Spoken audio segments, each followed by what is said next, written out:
Welcome to the Banker Lamp. Please enjoy the video. In this video, I will show how to remove Ford Bronco emblem. Begin by cleaning the emblem area and warming the adhesive with a heat gun or hair dryer to loosen glue. Use dental floss or fishing line to saw through adhesive gently, staying parallel to the surface to avoid scratches. Finish by removing residue with adhesive remover and a soft cloth, then inspect for any paint damage before reinstalling or replacing the emblem. Gather your tools before starting to keep the process smooth and safe. A heat gun, dental floss, plastic trim tool, and adhesive remover are core items. Keep a lint-free cloth and isopropyl alcohol handy for final cleaning.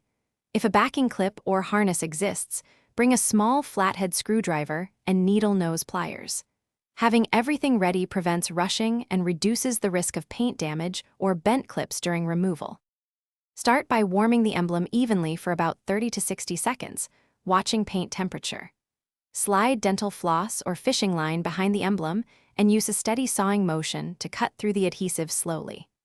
If clips hold the emblem, gently release them with a plastic trim tool or small screwdriver. Remove any leftover adhesive with a commercial remover and finish with isopropyl alcohol to ensure a clean surface for a new emblem or touch-up. Thanks for watching. If this was helpful, leave a like and consider subscribing. See you next time.